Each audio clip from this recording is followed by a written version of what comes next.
So hi guys, welcome to our PYQ series. तो आज हम देखेंगे NEET PG 2019 which of the following would be simple myopic astigmatism. तो अपन ज़्यादा टाइम वेस्ट नहीं करेंगे, ठीक है। तो ये वाला क्वेश्चन लास्ट वीडियो में 2018 में कवर हो चुका है, ठीक है। सिंपल मायोपिक में आपको ज़रा सा ब्रीफ कर देता हूँ।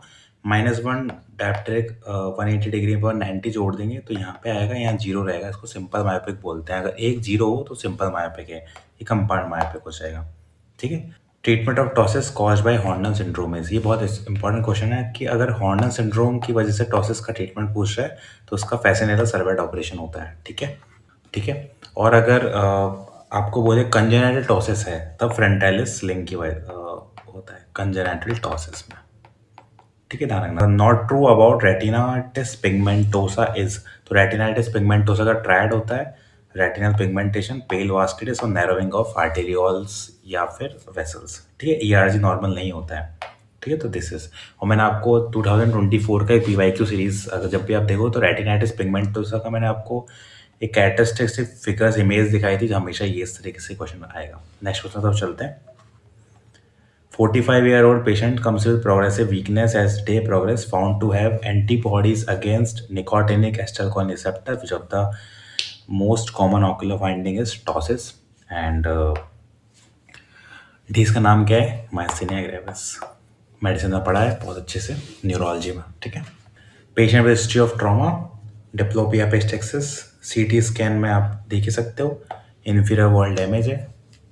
लास्ट पीवाईक्यू में अपन ने देखा था सबसे thinnest most common site of fracture is inferior wall floor, है ना। और कौन सा होता है? ब्लो आउट फ्रैक्चर होता है, ठीक है। Hanging drop sign, tear drop sign, ठीक है। मैं बताना भूल जाता पिछले वीडियो में, ब्लो आउट फ्रैक्चर होता है, टीयर ड्रॉप साइन और हैंगिंग ड्रॉप साइन उसका नाम होता है, ठीक है। इसके अलावा लीफ आउट फ्रैक्चर बहुत इंपॉर्टेंट है। इसके 1 2 3 टाइप्स होते हैं। ईएनटी के मैं आपको उसमें बताऊंगा। एक फोटो है उसमें देख लो आप, this is the maxilla fracture. अगर बिलो इस साइड मतलब मैक्सिला पे हो, ठीक है, below nasal bone, this is the Le Fort 1। Le Fort 2 is अगर आपका मैक्सिला कवर होके नेजल बोन से ऊपर होते हुए हो, and third is orbital bone के थ्रू। Most poor prognosis in third, जितना अपन ऊपर जाएंगे उतना पुअर प्रोग्नोसिस होता है। 1 2 एंड 3, ठीक है। तो 3 में आपका ब्रेन का पार्ट आ जाता है, इसलिए। नेक्स्ट क्वेश्चन तरफ चलते हैं। What is likely diagnosis image is pterygium, ठीक है। फाइब्रोवैस्कुलर ग्रोथ हो जाती है, ठीक है, टेरिजियम बोलते हैं इसको।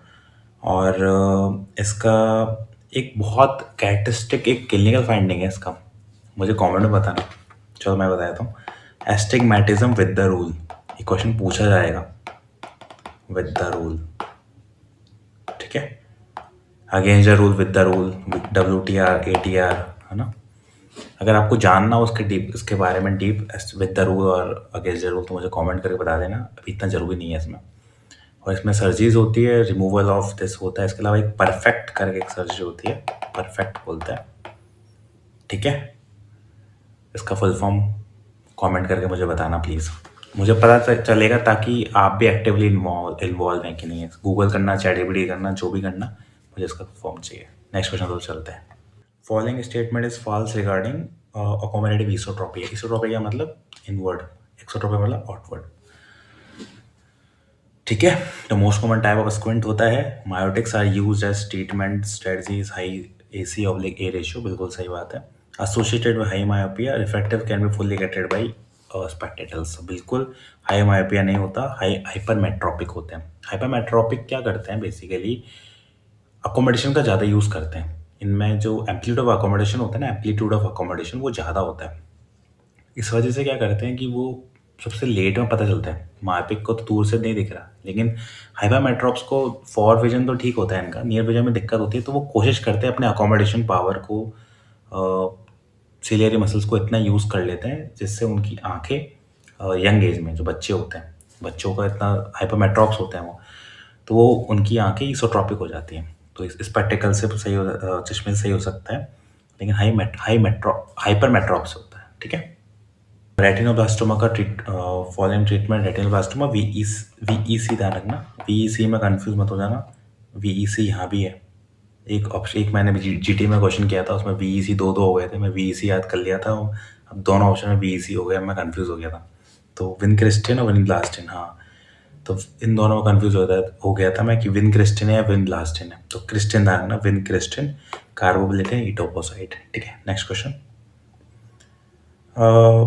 50-year-old, blood vision, photophobia, eye pain, conjunctival redness, mid-dilated pupil, shallow chamber, both medical surgery but showed no following procedure device to drainage, identify the device। Basically intraocular pressure बढ़ जाता है और जो चैम्बर ब्लॉक हो गया इस वजह से इसी प्रेशर बढ़ गया है, तो उसके लिए एक्सप्रेस इम्प्लांट हम यूज़ करते हैं। एक ही बार क्वेश्चन आया, इतना इंपॉर्टेंट नहीं है ये, पर इसको याद कर लो। What is this implant called is express implant. ठीक है, आंसर बेसिकली ग्लोकोमा ही हो गया, हाई प्रेशर हो गया। ठीक है, ऑप्टिक न्यूरोपैथी हो जाती है उसकी वजह से। इतना डीप में मत जाओ, ग्लोकोमा याद रखना बहुत है। Identify the instrument, Maddox rod.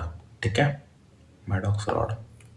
Next question, identify the test shown below. Squint के लिए अपन करते हैं, फोरिया ऐसा स्क्विंट होता है कि दिखता नहीं है बाहर से, उसके लिए अपन को टेस्ट करने पड़ते हैं। ट्रॉपिया तो दिख जाता है, ठीक है, जैसे ईसोट्रॉपिया एक्सोट्रॉपिया वो दिख जाएगा, लेकिन फोरिया नहीं दिखता। तो जैसे मान लीजिए कि ये दोनों आईज है, ठीक है, दोनों सामने, अब आपको लग ही नहीं रहा ये स्क्विंट है। ठीक है, अब आपने एक आँख को ढक दिया और फिर चेक किया दूसरी आँख को, ठीक है, फिर आपने एकदम से हटा दिया। अब ये आँख इधर की तरफ मूव कर रही है क्योंकि वो अंदर ही अंदर आ चुकी है। ठीक है, सेम, दोनों आँख नॉर्मल है, आपने यूँ कवर किया उसको एंड आपने देखा कि आई मूव कर रही है, तो कवर अनकवर टेस्ट बोलते हैं इसको। ठीक है, तो इसको आप कवर अनकवर टेस्ट